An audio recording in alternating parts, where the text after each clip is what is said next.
Spaku që të hetoj këtë. Duhet kuptojmë diçka. Është policia kriminale ose si oficerët e policisë ata të cilët duhet të bie në dieni të këtyre rrjeteve të trafikut dhe ose janë organet të tjera ligjzbatuese të cilat duhet bie në dieni dhe të padyshim pastaj t'i referojnë në prokurori dhe prokuroritë e rrethave mbi të gjitha që sot janë jashtë funksionit të tyre të ligjit që ato operojnë dhe kanë shpresat të gjitha kanë mbetur te Spaku. Unë e kuptoj që edhe Spaku nuk ka çfarë të bëjë më shumë, i mirë kuptoj ata prokuror, por problemi qëndron që lufta ndaj këtyre fenomeneve në Shqipëri sot i flasim më zero. Është kollaj që ti të bashkëpunosh me italianët, por mos harrojmë që Italia ka 6 vite, 7 vite që ka ardhur në Shqipëri, ka bërë identifikimin e personave, të vendeve, të pasurive të tyre, po deshët ju, nxori dhe masa sigurimi në gjykatë në gjykatën italiane dhe erdhi i përktheu edhe i konvalidoi edhe në Shqipëri dhe kështu që puna e prokurorisë shqiptare për mendimin tim në gjithë këto vite është një punë zero për zbulimin dhe për evidentimin apo qoftë edhe për ndalimin e personave të cilët kryejnë këtë aktivitet kriminal. Ndërkohë do të kalojmë në një tjetër zhvillim, ka të bëjë me dëshminë e radhës që ka dhënë në gjykatën e posaçme i penduari bashkëpunëtori i drejtësisë Erion Alibej. Ai ka diskutuar ndër të tjera dhe ka dëshmuar se ka pasur akses në sistemin Teams përmes një ish efektivi policie. Do të njekim në mënyrë të përmbledhur dëshminë e tij në gjykatë e më pas do të diskutojmë mbi impaktin që do të ketë në lidhje me zbardhjen e një sër ngjarjesh kriminale, por edhe mundësitë e prokurorëve të posaçëm për t'i ndërthurur ato me fakte dhe prova të tjera. Erion Alibej, penduar i drejtësisë për dosjen plumbiar, vjoi me dëshmitë e tij këtë të njëjtë. Ai tregoi se pas masakrës së Bradasheshit ku mbeti i varur vëllai i tij, u vendos në ndjekje të autorëve që kryen atentatin. Ai tregoi se kishte kontaktuar me Gestafilin për të mësuar më shumë detaje për personat që kishin kryer vrasjen. Në kokën time kishte shumë emra. Unë isha fiksuar te Çopja për vrasjen e Endritit. Më thoshin e ka bërë ai, e ka bërë ky. Kur kthehem në Shqipëri, erdha klandestin se isha në kërkim. Ai tregoi se Gestafili dhe Dorian Duli donin që ta nxjerrnin nga shtëpia me qëllim që ta nxjerrnin në prit për ta vrarë. Ai kishte diçka të rëndësishme për të më thënë. Pas pak ditësh vjen në apartamentin tim. Unë mora masa se e dija që kisha të bëja me intrigant. Ai erdhi me Dorian Dulin, erdhën te apartamenti dhe diskutuam. I them çfarë ka ndodhur dhe më thot Dorian Duli ka bërë takim në Shkodër me Taloçelën dhe 2 të tjerë. Kamer Mehja ishte aleati kryesor i Suel Çelës. Unë kërkoja arsye kush ma vrau familjen. Unë shkova te tregu bashkë me Andi Zylyfin, djalin e dajës tim. Mario Çela, Kamer Mehja, djali i tij ishin në tavolinë duke diskutuar në një lokal të tregu. I them Kamerit, ka qenë e nevojshme të më vrasësh familjen. Qa po thua më thot, nuk është e vërtet. Për të gjitha lëvizjet, Alibej tha si informonte Ardian Çollaku. Të gjithë njerëzit të afërt të Erion Alibej, rretheu para trupit gjykues, i kishte pajisur me telefonat e inkriptuar. Mirë, ndoqëm në mënyrë të përmbledhur atë që ka dëshmuar gjatë ditës së sotme. Basha, si e shihni faktin që një personazh i botës së krimit kishte akses në sistemin Teams, gjithmonë duke u referuar dëshmisë së tij të dhënë në gjykatë, akses të cilin ja kishte siguruar një efektiv policie. Tradhti kombëtare.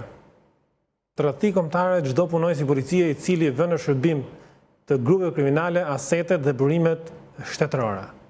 Për mua, kam thënë gjithmonë, rreziku më i madh i strukturave ligjzbatuese, i policisë dhe gjithë organeve të tjera të cilët kanë bënë me krimin dhe me hetimin, janë kolegët e tyre të cilët shesin për të korruptuar, për para, për shërbime të tjera, kolegët e tyre dhe vënë në rrezik jetën e tyre. Jo në pak raste, kemi parë që punonjës policie, për shkak të shitjes së informacionit, ka rrezikuar jetën e tyre për të kryer detyrën dhe misionin e tyre, i cili është rënd dhe siguri për qytetarët dhe për vetë kolegët e tyre. Mjaft i rënd, nëse është e vërtet, me thënë drejtën, unë kur e kam lexuar sot, kam mbetur mjaft i habitur se si është e mundur që punonjësit të policisë kemi parë mënyra të ndryshme të korrupsionit, kemi parë favorizime, kemi parë mos arrestime, dhënje informacioni që do arrestohesh, por dhënje informacionit që dikush do të arrestojë, dikush ka arrestuar, apo dhënje informacioni që ti të kesh akses në elemente sigurisë kombëtare të një vendi është një rast mjaft i rëndë dhe Këto pa dalë 2 sekonda vetëm për këtë çështje, se është mjaft e rëndësishme dhe vetëm kështu mund të luftohet ky lloj fenomeni ku po shiten informacionet e shtetit dhe po shiten kolegët dhe nuk kursehet as jeta e tyre.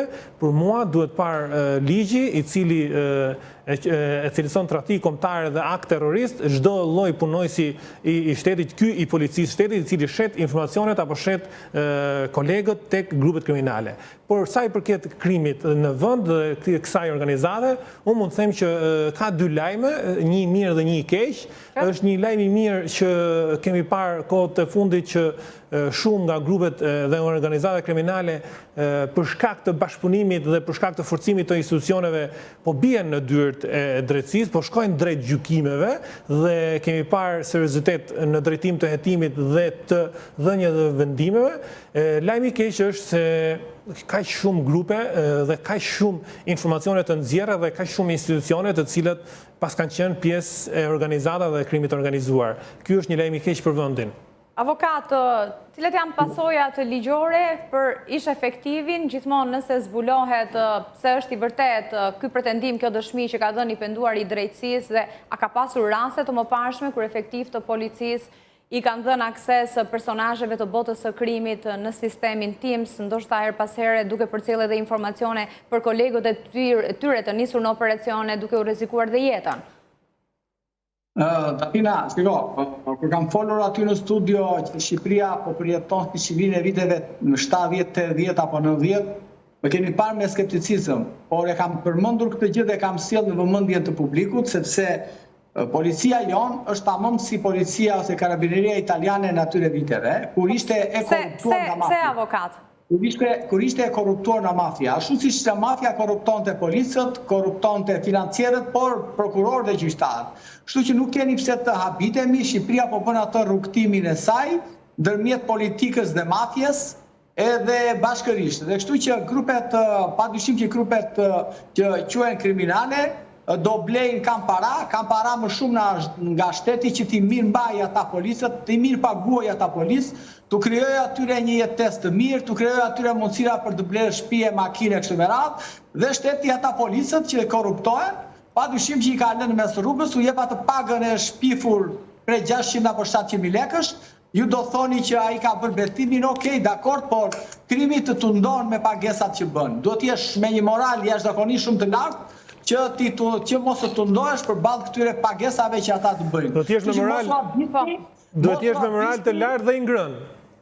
Mos u habisni që shikoni, sepse i keni sot aktualisht edhe në krye të kuponës së përgjithshme policisë së shtetit, njerëz të cilët janë përfolur dhe që lidhe me krimin edhe të arrestuar dhe ndjekur penalisht janë 10-ra, nëse referohemi vitit 2024 edhe deri tani nga 2025 nga fillimi. Mos ma ndërpri rrëfimin, i keni në kuponën e policisë së shtetit, që kanë bërë dhe emra mbi emra, i keni në parlament dhe kuvendin e Shqipërisë me emra dhe mbi emra, i keni të Toyota Yaris, po deshët juve që ai spaku nuk ka lejuar sot dhe kësaj dite që të dalin të dhëna nga Toyota Yaris, se po të shi hapur dhe dosja Toyota Yaris, do kështu parë që krimi dhe drejtësia ishin bashkë. Do kështu parë që krimi, drejtësia dhe politika ishin bashkë. Kështu që më mirë të japim një ushqim njerëzve, jo ushqim, po të themi të vërtetën njerëzve që politika, krimi dhe gjitha këtu në këtë vend janë bashkë. Çfarë peshe kanë në procesin penal dëshmitë të penduarve të drejtësisë? Çfarë peshe kanë në procesin penal dëshmitë të penduarve të drejtësisë? Kemi diskutuar, bashkëpunëtorët të drejtësisë operojnë me ligj të veçantë. Ata kanë një ligj që ju ofrohet atyre, por dëshmia e tyre çfarë peshe ka? Sepse po pretendohet se po zbardhin ngjarje të rënda kriminale të pazbardhura prej vitesh në Shqipëri.